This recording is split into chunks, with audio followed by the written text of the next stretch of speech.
Grand Lille TV, l'info locale en continu. Bonjour à toutes et à tous et bienvenue sur Grand Lille TV. Merci à celles et ceux qui nous rejoignent sur votre chaîne d'actu. On continue. On commence, comme vous le savez, à chaque quart d'heure par un point sur vos prévisions météo et un ciel encore bien mitigé. Le passage de zones nuageuses avec des pluies parfois violentes, des températures qui chutent, températures dignes d'un mois de février. 4 degrés seulement relevés ce mardi matin dans la métropole lilloise. 12 petits degrés attendus dans l'après-midi avec un mercure qui chute fortement en début de soirée. Le point complet avec Clotilde Leguévac juste après ce flash info. Et dans cette édition, on évoque la sécurité de Lille la nuit. Et cette question, les étudiants habitués des sorties nocturnes, se sentent-ils bien en sécurité à Lille la nuit? C'est en fait un questionnaire lancé par la FAEL, la Fédération des associations étudiantes lilloises, et à destination de tous les étudiants des universités. Depuis une semaine, le questionnaire, lui, est en ligne sur la page Facebook de la FAEL. Et le moins que l'on puisse dire, c'est que le sujet concerne les étudiants. En effet, la FAEL attendait 1000 réponses en un mois, 2000 réponses déjà en l'espace d'une semaine à peine.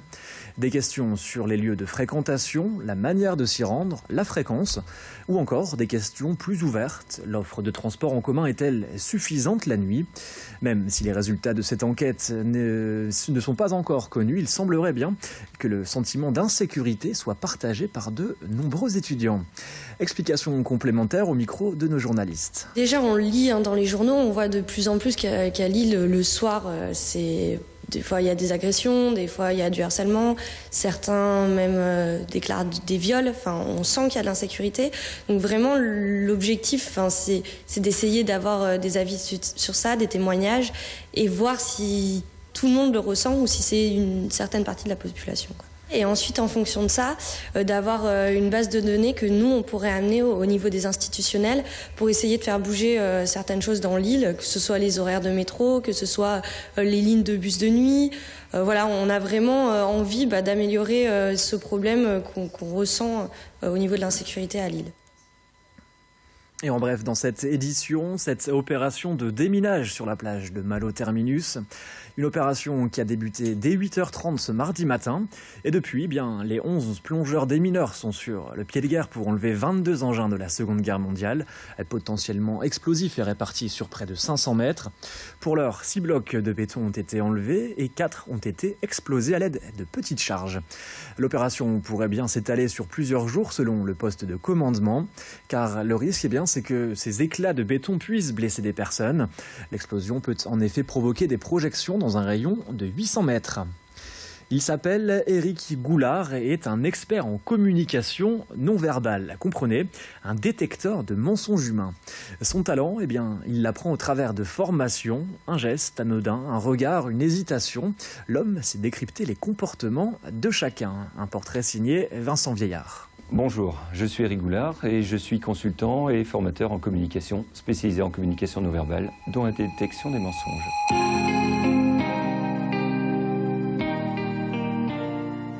Qu'est-ce qui est un indicateur de mensonge? Un indicateur de mensonge? Vous savez quoi? Il n'y en a pas. Le nez de Pinocchio n'existe pas. Il n'y a pas un indicateur précis de mensonge. Il y a un ensemble d'indicateurs qui vont montrer que la personne, à un moment donné, va perdre un certain niveau de confort. Et ces indicateurs mis bout à bout, en lien avec la communication verbale, c'est-à-dire avec le message que la personne a envie de délivrer, nous dira à un moment donné, là, il se passe quelque chose. Quel geste on regarde? Les yeux, les mains, les bras, les jambes?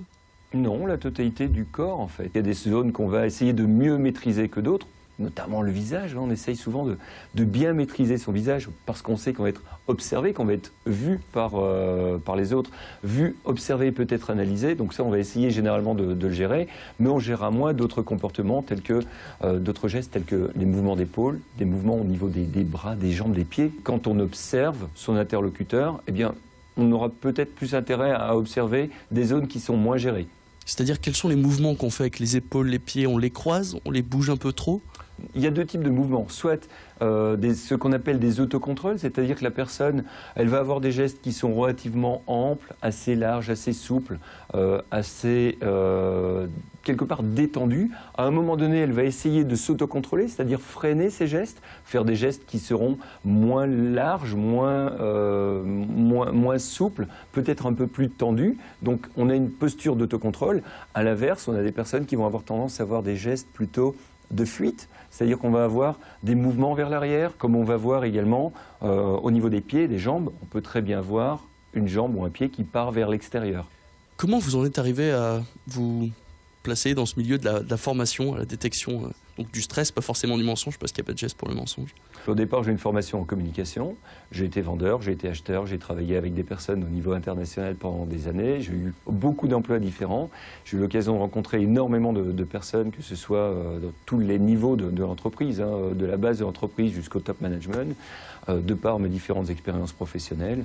Et un jour, il y a maintenant presque 10 ans de cela, je me suis dit, bah, voilà, je vais partager à un plus grand nombre ces connaissances-là que j'ai pu acquérir. Ça vous sert dans votre vie pro et perso? Tout le temps. Vous voulez acheter quelque chose, que ce soit une voiture, une maison, ou même négocier un prix auprès d'un commerçant à un moment donné, oui, ça sert.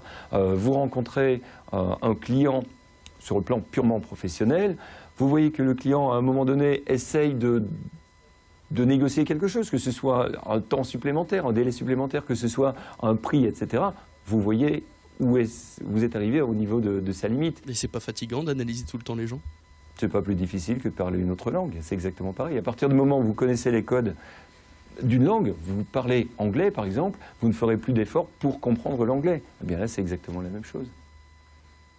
En bref, également pour terminer cette édition, ces dégradations volontaires de la permanence de la Fédération des Républicains du Nord à Lille. Les faits ont été découverts ce mardi matin et des jets de peinture, d'œufs et d'autres matières pas très plaisantes. L'action n'a pas été revendiquée, mais elle intervient à un moment particulier. François Fillon, candidat Les Républicains, était justement en déplacement dans notre région ce mardi. Il était à Calais dans la matinée, puis attendu en fin de journée à Lille pour un meeting à Lille à Grand Palais. De son côté, Gérald Darmanin, le président de la Fédération Les Républicains, a condamné ces actes qualifiés et douteux. Allez, c'est la fin de cette édition. Pour l'heure, vous retrouvez Clotilde Leguévac pour un point sur vos prévisions météo. Restez avec nous sur Grand Lille TV. Belle soirée à toutes et à tous.